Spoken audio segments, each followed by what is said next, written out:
vedare tinokuchingamidzai zvekare kune chimwe chirongwa pano paZim Facebook Secrets and Confessions. Tadzoka zvekare nemamwe mamessages. Regedzai tibva tapinda mumamessages edu atadzoka takakubatirai. Message yedu yekutanga yakamira sekudai so tichingoti maswera sei kwose kwamungava muri kumativi mana enyika. Hanzi mukomanashi zviri sei, please postaiwo nyaya yangu nekukasika. Iniwo mukomanashi ndasvikawo pakuzoneta nekuda kwehunhu hwapapa ava vakandiroora. Ishuwa kuroorwa nemunhu anenge ari mukuru kwauri itori get busy chaiyo mukoma. Ndava kuda kuramwa marriage ini, but chinondirwadza ndechekuti handina kana gore kubva zvandakabva mukuchata nemurume wangu. So mukomanashi, nyaya yazondiunza pano ndeye kudai so nemurume wangu takachata mainge muri muna March. Mushure mekunge tabva mukuchata, iye ainge agara achishanda muno mukoma. Mapepa zvose tinazvo. You see, murume wangu munhu aribo. Ndichamuti Tendai, not his real name. He is a good man. He works very hard. Anondichengeta, anonditira zvose zvandinoda. Uye zvekare, now that ndine pamuviri, he is treating me as I am his queen. And munhu uya wekuti anogara achingoita zvemajokes, saka haazivi kuti when to say this is no longer a joke. There is one thing, Tendai uyu ane a very serious problem. Dambudziko riri paari nderekuti munhu uya wekuti anoburitsa mweya, kuburitsa mweya chaiko non-stop. I am not even exaggerating. This man he farts non-stop day and night. Anoita sekunge munhu atori neshavi rekuburitsa mweya day and night. Ndaneta ini, it's like kurarama kwandiri kuita naye murume uyu. I'm living next to a malfunctioning diesel engine. Kuita chigayo chaicho, maburitsiro acho aanoita mweya.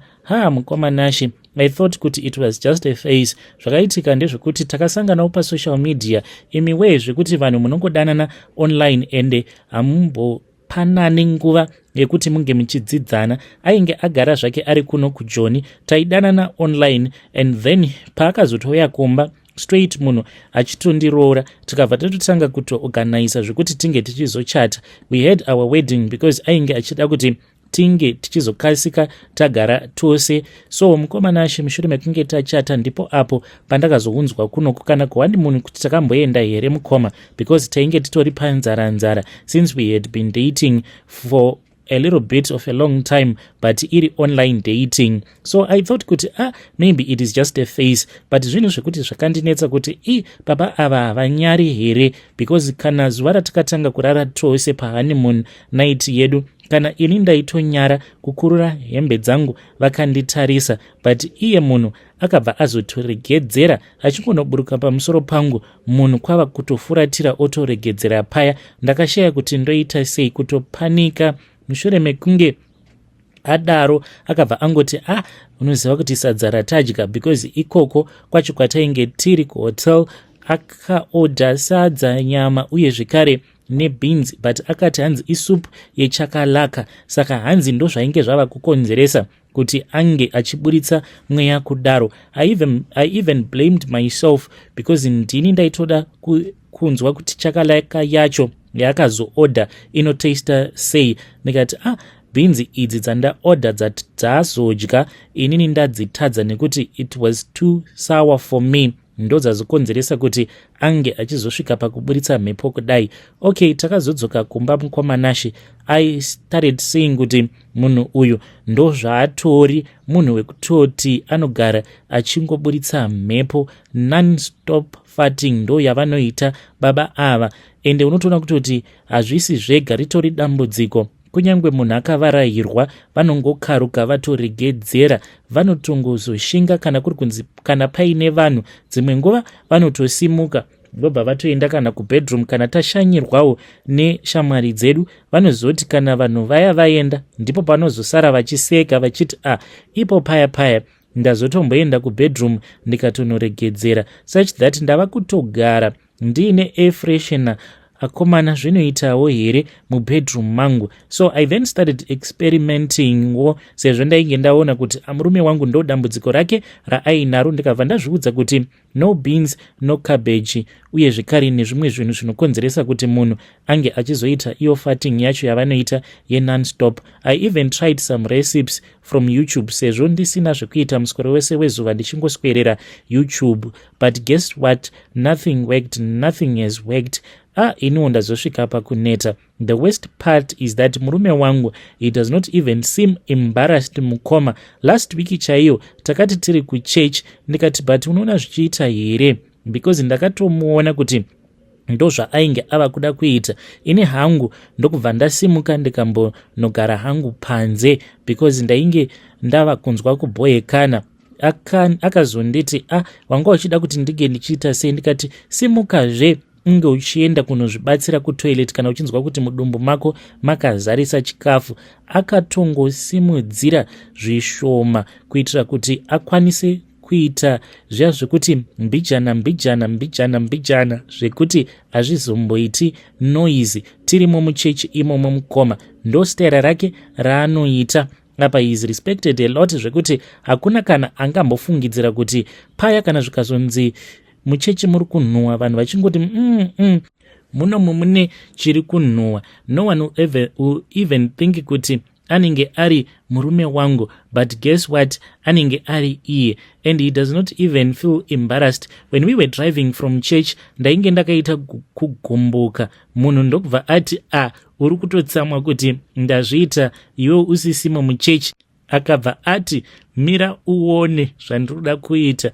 Ndokubva atosimukira paya, ndokubva atoburitsa mhepo. Ndakaramba ndakamutarisa, iye ndokubva anditarisa achiseka zvake, zvikanzi madzimai, murume anofanira kuti ange achiva free in his home, uye zvekare pamberi pemudzimai wake. Free to poison the air. Tendai kana aripo, kunyangwe kambwa kedu, kapet kedu leaves the room when he start basa rake iroro. I have tried to talk to him. I have begged him kuti handei kwa doctor.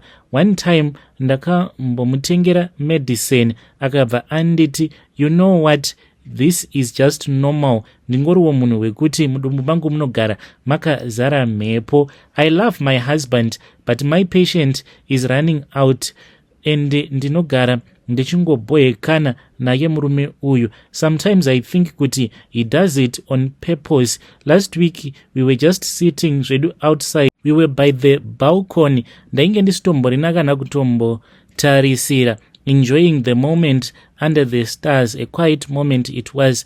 Out of nowhere, boom.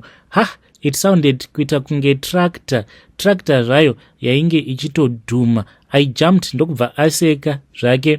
Akabva ati ndo sound yerudo, my dear, usavhunduka. So I am here to ask for advice. Am I overreacting? Zviri normal here? Murume wangu ndinomuda, but I don't know how much longer I can endure this. Is there any remedy, like traditional, modern, or even magical? Because pari zvino ndava kungozviudza kuti chero munhu uyu akwanisa kubatsirikana, handichakwanise kungogara ndakangobata air freshener kana ndiine murume wangu. Please help me out. Kwauri murume wangu Tendai, if you are watching this, know that I love you, but please give me a break. Thank you kune vose avo vateererawo nyaya yangu.